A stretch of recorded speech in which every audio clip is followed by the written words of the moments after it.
Next question क्या है, 3 resistors these are connected in series, calculate the total resistance of the circuit। बहुत easy है, therefore R equivalent, हमें तो formula पता है, R1 plus R2 plus R3 करना है, तो ये हो जाएगा 3 प्लस 6 प्लस 4 यानी 13 ओम। ठीक है, बस यही है।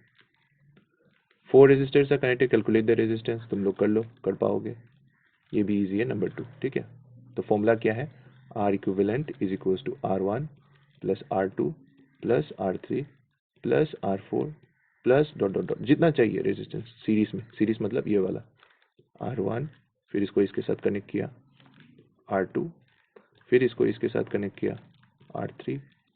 समझ में आया? ऐसे कनेक्शन होता जा रहा है, आगे भी पीछे भी। नेक्स्ट क्या है, 3 resistors are connected in parallel, calculate, ये भी आता है, रेजिस्टर्स इन पैरेलल वाला क्वेश्चन है, तो ये होगा 1 by R equivalent is equals to 1 by R1 plus 1 by R2 plus 1 by R3 plus dot dot dot dot dot, ऐसे जाएगा। ठीक है, नेक्स्ट क्या है, what resistance should be added to the 2 resistors in series respectively such that, ये question अच्छा है। Number 1 देखो, मतलब 2 रेजिस्टर पहले से ही सीरीज में है। ठीक है, अब तुम्हें उसके साथ एक और रेजिस्टेंस जोड़ना है, 8 ओम है, 5 ओम है, ये तुम्हें नहीं पता, इसको एक्स पकड़ लो, ताकि इन जो आर इक्विवेलेंस जो है वो 25 हो जाए। तो क्या होगा, आर इक्विवेलेंस का फॉर्मूला क्या है, आर इक्विवेलेंस का फॉर्मूला है R1 plus R2 plus R3। तो आर इक्विवेलेंस कितना होना चाहिए, 25। R1 कितना है 8, R2 कितना है 5, R3 मुझे नहीं पता, सॉल्व कर लो, एक्स मिल जाएगा तुम्हें। ठीक है, ये नंबर 1 है। नंबर 2 क्या है, 4 resistors are connected in series such that if the resistance same है, मतलब 4 रेजिस्टर है इस बार, 1 2 3 और 4। तो एक में है 5 ओम, दूसरे में है 10 ओम, इसमें है 12 ओम, और ये मुझे नहीं पता, लेकिन पूरा जो 4 रेजिस्टर्स का जो कॉम्बिनेशन है उसका इक्विवेलेंस रेजिस्टेंस है 48 ओम्स। ठीक है, तो ये तुम्हारा आर इक्विवेलेंट हो जाएगा, ये तुम्हारा R1, ये R2, ये वाला R3, और ये हमें सॉल्व करके निकालना है। तो मुझे लगता है तुम लोग कर पाओगे, ट्राई करना। नेक्स्ट वाला क्या है, हाँ इसमें देखो क्या किया है, क्वेश्चन में देखो, calculate the total resistance between A and B. A and B मतलब इसके और इसके बीच में। ठीक है, मतलब हमें सिर्फ इस पोर्शन को ध्यान में रखना है। ठीक है, ये पहला क्वेश्चन है। दूसरा क्वेश्चन क्या है, बिटवीन ए एंड सी, मतलब ए एंड सी मतलब ए यहाँ पे है, सी यहाँ पे है, तो मतलब ये पूरा पोर्शन। ठीक है, समझ में आया?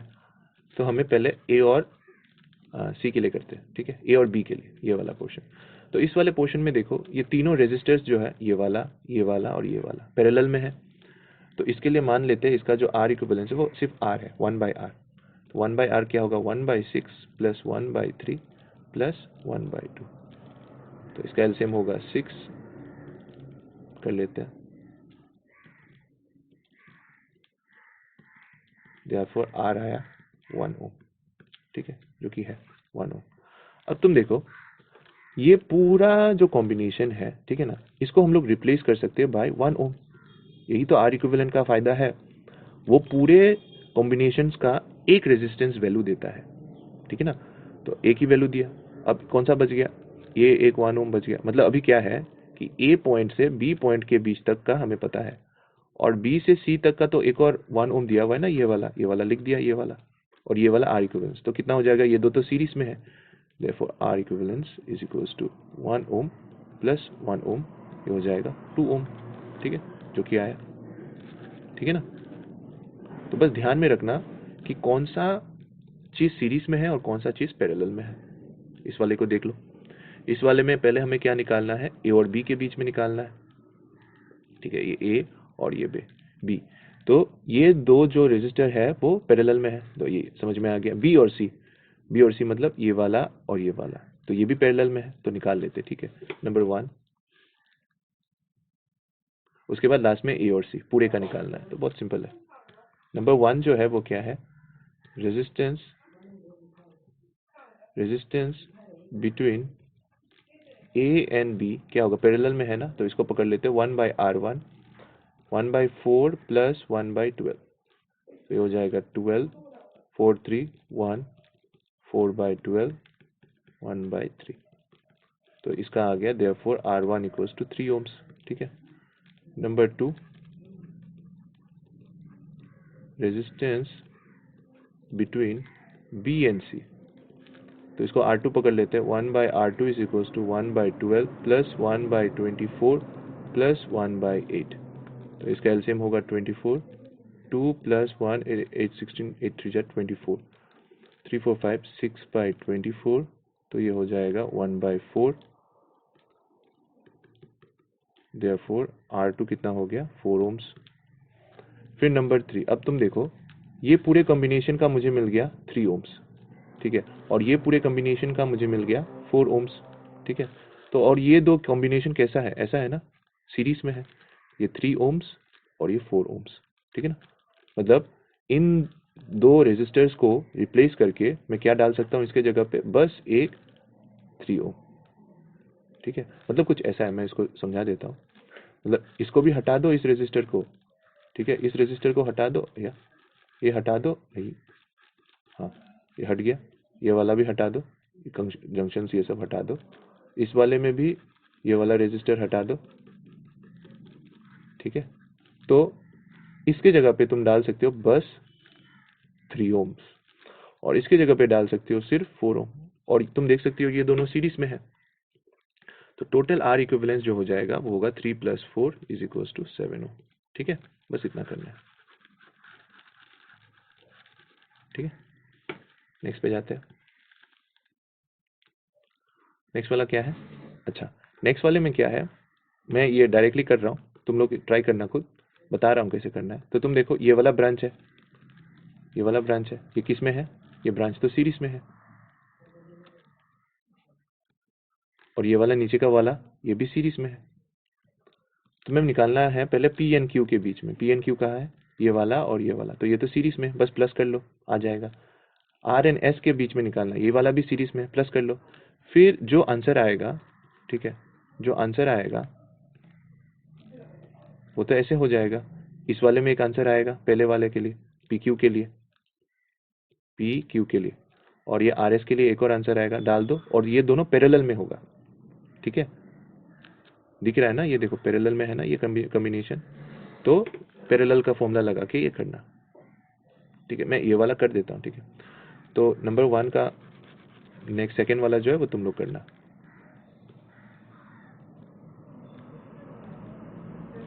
तो नंबर 1 कैसा होगा,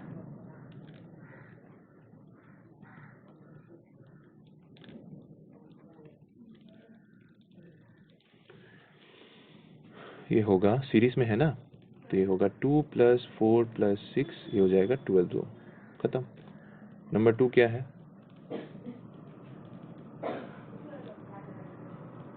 आर एन एस, ये भी सीरीज में है, प्लस कर दो, 17 + 7, तो 324 ohms। ठीक है, तो अभी हमें निकालना है ए और बी के बीच में पूरा, ये यहाँ से यहाँ तक पूरा वाला। तो कैसा हो जाएगा हालत सर्किट का, ऊपर का आ गया मुझे 12 ohm, नीचे का वाला इक्विवेलेंस मिल गया मुझे 24 ohm, ऐसा हो गया। ये ए है और इस तरफ बी है, तो पैरेलल में हो गया, तो 1/R इक्विवेलेंट।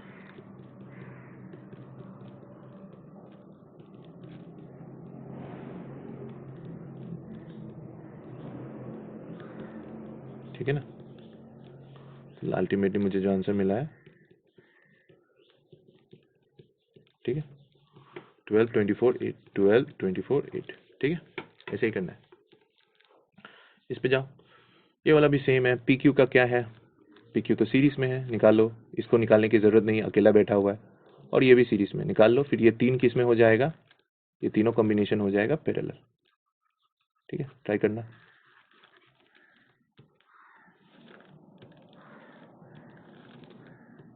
अच्छा, ये थोड़ा प्रॉब्लम दे सकता है, क्योंकि प्रॉब्लम ये है कि इसमें एक रेजिस्टेंस नहीं दिया हुआ है। कोई बात नहीं, अल्टीमेट रेजिस्टेंस दिया होगा, देखो total resistance of the circuit is 6 ohm, ये दे दिया है, चलो कोई बात नहीं।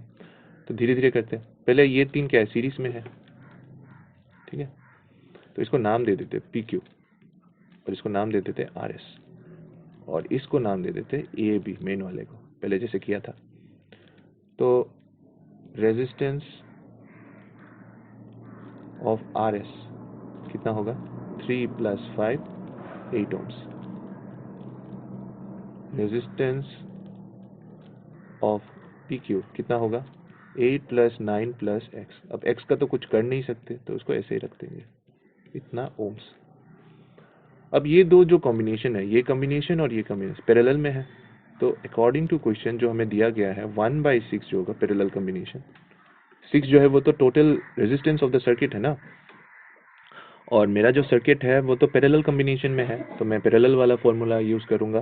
तो 1/6 = 1/8 ऊपर वाले का जो सॉरी नीचे वाले का जो है रेजिस्टेंस प्लस 1/17 + x। ठीक है, अब इसको सॉल्व करना है 1/17 + x, बस अभी सॉल्व कर लेना है इसको, इज इक्वल्स टू 1/6 - 1/8।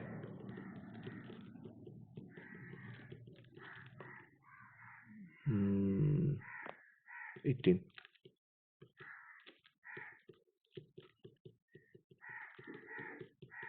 पलट दो।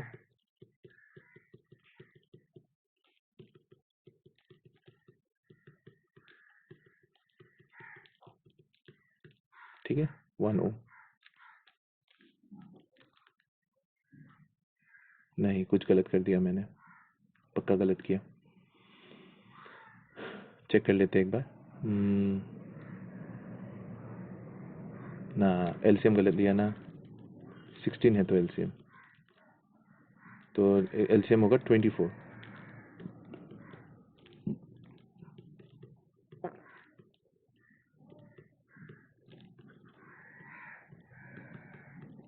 हाँ ठीक है, तो थोड़ा ध्यान से करना। ये वाला भी सेम है, इस वाले में ये 3 कॉम्बिनेशंस जो है ये पैरेलल में है, तो इनका एक निकालो और इसके साथ ये सीरीज में है। ठीक है, और हमारा आर इक्विवेलेंस जो है मेन सर्किट का, जो टोटल सर्किट का जो इक्विवेलेंस वो दिया हुआ है सीरीज में होगा। इस बार ऐसा कुछ होगा 5 = 4 प्लस इन तीनों का होगा 8 + x, ऐसा कुछ होगा, ये इक्वेशन होगा, देखना। ठीक है, ट्राई करना इस इक्वेशन में आने के लिए। ओके, ये प्रॉब्लम्स कौन से क्वेश्चंस का है? ओ ये तो बहुत इजी है, ये तो मैंने पढ़ाया था ना। क्या करना है यहाँ पे V = IR, बस ओम्स लॉ लगाना है। भैया समझा नहीं, ये करंट दिया हुआ है, देखो करंट I दिया हुआ है, ये रेजिस्टेंस दिया हुआ है, तो फॉर्मूला यूज करो और पोटेंशियल निकालो, V निकालो। ठीक है ना, इस फॉर्मूले को यूज करो और V निकालो। बाकी सब में सेम ही, देखो R दिया हुआ है, V दिया हुआ है, I निकालना है, I दिया हुआ है, V दिया हुआ है, तो दूसरा क्या है R निकालना है, V दिया हुआ है, R दिया हुआ है, I निकालो, V दिया हुआ है, R दिया हुआ है, I निकालो। सारा आंसर्स दिया हुआ है साइड में, चेक कर लेना। चलो अभी इस पे आते हैं, 2 चीज़ें हैं। ठीक है, ये एक बाकी है और ये वाला बाकी है, तो थोड़ा ध्यान से सुन लो, इम्पोर्टेंट है ये वाला जो न्यूमेरिकल है जबरा है, तो थोड़ा ध्यान से सुनना। क्या किया गया है, डरो मत इसको देख के, तो कुछ नहीं है। पहले तो एक बैटरी है, बैटरी तो चाहिए ना किसी सर्किट में करंट को भेजने के लिए, तो ये एक बैटरी दिया हुआ है। और क्या किया गया है कि 3 रेजिस्टर्स को, एक 5 ओम का रेजिस्टर और एक 8 ओम का रेजिस्टर और 11 ओम का रेजिस्टर, इन 3 रेजिस्टर्स को कौन से कॉम्बिनेशन, सीरीज कॉम्बिनेशन में कनेक्ट किया गया है। ठीक है, तो सीरीज में जब रेजिस्टर्स को कनेक्ट किया जाता है और उसको पोटेंशियल दिया जाता है बाय बैटरी, ठीक है, ताकि करंट दौड़े, तो याद रखना, पहला जो तुम्हें याद रखना होगा, इन तीनों रेजिस्टर से सेम करंट जाता है, same current flows through all the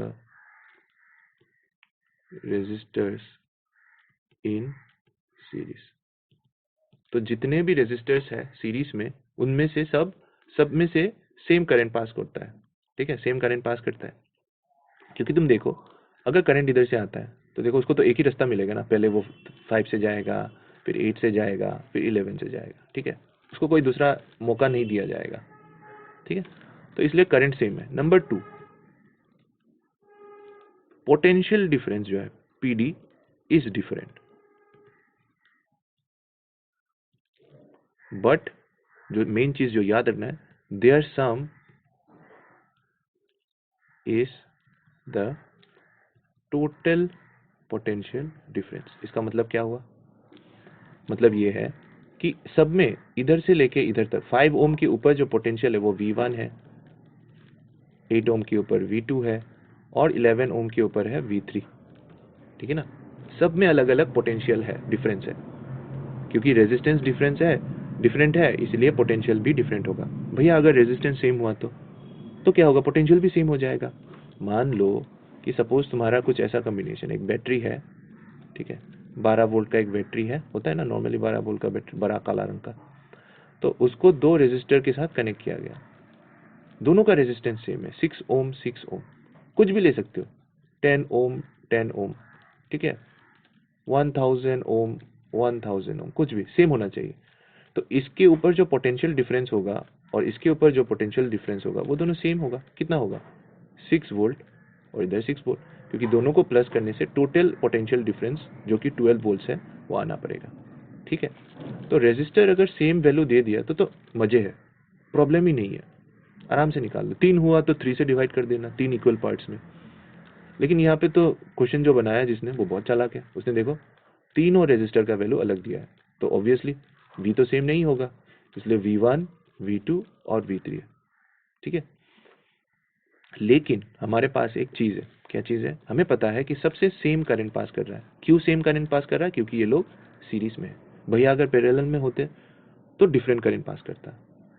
तो सीरीज के केस में क्या होता है? करंट सेम रहता है, और पैरेलल के केस में करंट डिफरेंट होता है। लेकिन क्या सेम हो जाता होगा? Potential difference. ठीक है, तो ऐसे याद रखो। मैं एक चीज बना देता हूँ, सीरीज में क्या होता है, एक टेबल बना लेता हूँ। सीरीज में क्या सेम होता है? क्या सेम है? करंट सेम है, I सेम। और पैरेलल में क्या सेम होगा? V same. तो अगर I सेम है तो क्या डिफरेंट होगा? V डिफरेंट होगा। और अगर V सेम है इसके केस में तो I डिफरेंट होगा। ठीक है, तो तुम ऐसे याद रख सकते हो क्या सेम रहता है। तो सीरीज में करंट सेम रहता है और पैरेलल में वोल्टेज सेम रहता है। ठीक है, बस इतना याद रख लो। इसको कर लेते सॉल्व। V1 V2 V3 निकालना है, बहुत ईजी है। तो फ्रॉम ओम्स लो, ओ कैपिटल लिखना पड़ेगा, ओम्स लो क्या है? V इक्वल्स टू IR है ना, तो V1 क्या होगा? I इंटू R1 होगा, I तो सेम है। V2 कितना होगा? I सेम I होगा, I2 करके नहीं लिखेंगे, यहाँ पे भी I1 नहीं लिखेंगे। रीजन क्या है? करंट सेम है सब में, लेकिन रेजिस्टेंस तो डिफरेंट है। V3 क्या होगा? IR3। अब बस वैल्यू डाल दो। अब वैल्यू डालते समय तुम देखना क्या प्रॉब्लम हो रहा है। मुझे I चाहिए, I तो निकाला नहीं यहाँ पे, तो हम लोग I कैसे निकालेंगे? पहले हम लोग को क्या करना होगा, इन तीनों रेजिस्टर्स को क्या करना है? एक रेजिस्टर से रिप्लेस करना है। तो वो तो सीरीज में है, तो अगर हम इस सर्किट को ऐसे ड्रॉ करें, कितना वोल्ट बैटरी दिया था? 24 वोल्ट्स का, थोड़ा बड़ा बैटरी, और एक रेजिस्टर से इसको रिप्लेस करना है। तो वो एक रेजिस्टर का वैल्यू कितना होगा? 5 प्लस 8 प्लस 11 कितना हुआ? 13 प्लस दिस 24 ओम। तो यहां से मैं I निकाल सकता हूं। I कितना होगा? V equals to IR। ठीक है, here R equivalence is equals to कितना होगा? 5 प्लस 8 प्लस 11 24 ओम्स। ठीक है, therefore V equals to IR equivalent. V कितना है? 24। I मुझे नहीं पता, R इक्विवेलेंट निकाल लिया 24, तो मैंने यहाँ से सॉल्व करके I निकाल लिया 24/24, 1 एम्पियर आया। बहुत ज़्यादा करंट है। अब क्या करना है, इन तीनों इक्वेशंस में अलग अलग से 1 2 और इक्वेशन नंबर 3 में अलग अलग से हमें डालना है वैल्यू। ठीक है, तो देयरफॉर V1 कितना होगा? I इंटू R1, I तो निकाल लिया 1 है, R कितना है? 5 है, तो ये हो जाएगा 5 वोल्ट्स। V2 कितना है? R2, I तो निकाल लिया 1 है, R कितना है? 8 है, तो ये 8 ओम हो जाएगा। V3 कितना है? V3 है IR3, तो I तो निकाल लिया 1 ओम, और ये कितना था? 11 है ना, तो ये हो जाएगा 11 वोल्ट्स, सॉरी ये ओम नहीं होगा, वोल्टेज निकाला 8 वोल्ट्स। तो तुम देखो क्या हुआ, यहाँ पे 5 वोल्ट्स ड्रॉप हो रहा है यहाँ से यहाँ तक, इस रेजिस्टर के अक्रॉस 8 वोल्ट्स ड्रॉप हो रहा है, और इस रेजिस्टर के अक्रॉस 11 वोल्ट्स। अगर तुम इन तीनों वोल्टेज को प्लस कर लेते हो, कितना आता है देखो, 24 आता है ना, जो कि तुम्हारा टोटल वोल्टेज है। ठीक है, तो सीरीज में करंट सेम रहता है, बस वोल्टेज डिवाइड हो जाता है। और पैरेलल के केस में क्या सेम रहता है, पोटेंशियल डिफरेंस सेम रहता है और करंट डिवाइड हो जाता है। ठीक है, तो वो पैरेलल वाला नहीं कर रहा हूं मैं, पैरेलल वाला हम लोग बाद में करेंगे। ठीक है, और ये वाला जो न्यूमेरिकल है नंबर 2, ये तुम लोग ट्राई करो। ठीक है, इसमें क्या करना होगा, बस ये जो दो रेजिस्टर है ना, इनको एक रेजिस्टर से रिप्लेस कर दो, और ये दोनों तो पैरेलल में है। ठीक है ना, तो पैरेलल कॉम्बिनेशन का फॉर्मूला लगाओ और इसको कन्वर्ट कर दो। ठीक है, चलो इसके बाद तुम्हारा जो क्या कहते हैं इलेक्ट्रिसिटी चैप्टर जो है ये पूरा कंप्लीट है। इसके साथ और कुछ नहीं बचा है हाँ, थोड़ा पार्ट बचा है पीछे की तरफ, मतलब हीट का बचा है, मतलब पावर, वो तो पावर का वाला बाद में करेंगे। ठीक है, तुम लोग को जितना ये दिया है मैंने वो कॉपी पे उतारो, ध्यान से करो जो करने के लिए दिया हुआ, एक्स्ट्रा न्यूमेरिकल्स जो है। और ठीक है, बस इतना ही है।